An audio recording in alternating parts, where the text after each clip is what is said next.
And I call the member for Macarthur. Thank you, Madam Deputy Speaker. Today I rise to speak about the heartbreaking disease, spinal muscular atrophy, and the devastating effects it can have on a child and their family. To help raise awareness of SMA, I'd like to share with you the story of a little girl from my electorate named Brittany McKenna. Brittany's parents, Debbie and Andrew, described her as a social butterfly, a bright, bubbly and beautiful young girl with an infectious smile who always saw the glass as half full. She loved people and had the ability to make friends with anybody who crossed her path. I first met Brittany 6 years ago, and her zest for life, cheeky smile and bright personality left a lasting impression on me that I will never forget. Sadly, Brittany was 9 years old when she died in 2008, a beautiful life cut too short under heartbreaking circumstances. Brittany was diagnosed with SMA when she was 15 months old, after more than a year of testing and weekly monitoring due to her weak muscle tone, loss of deep tendon reflexes and her inability to walk, crawl or roll on her own. When she was diagnosed at Sydney's Children's Hospital, her parents were told there was no cure, no treatment and the condition was terminal. Debbie asked all the basic questions. Will her daughter ever walk? Will she grow up? Will she have children? She was told Brittany would never walk. She wouldn't live long enough to have children. She would face huge respiratory complications throughout her life.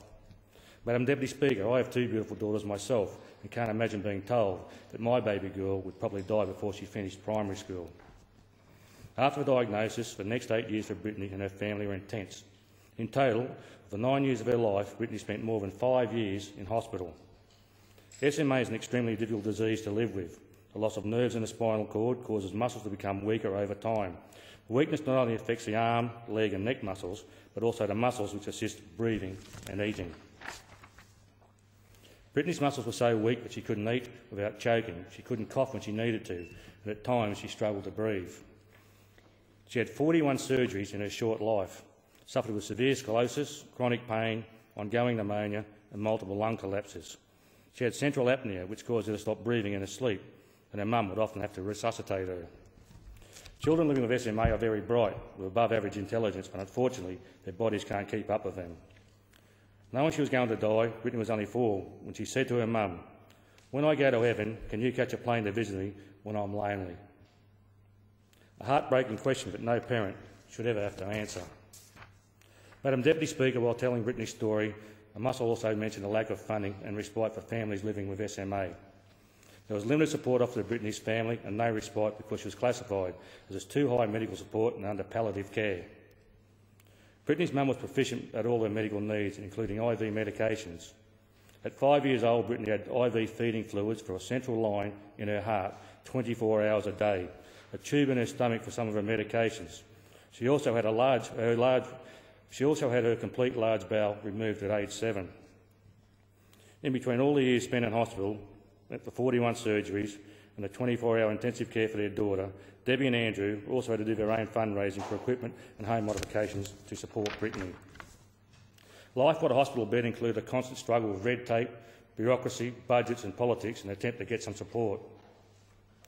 Brittany's longest single admission hospital was 21 months. Her dad Andrew was working interstate to support the family financially, and her mum Debbie was by a hospital bed 24 hours a day. Their son Liam was passed around between family and friends to give him some stability and routine in life. With the help of the community, the family raised hundreds of thousands of dollars to give Brittany the life she deserved. It's no wonder they were left financially, physically and emotionally exhausted. It is a lack of government support and the memory of a beautiful daughter that has inspired Debbie to work with other families who have children living with disabilities and illnesses in Macarthur. She is a staff member of KU Starting Points Macarthur, a non-for-profit organisation in my electorate that runs several programs and great support network for local families.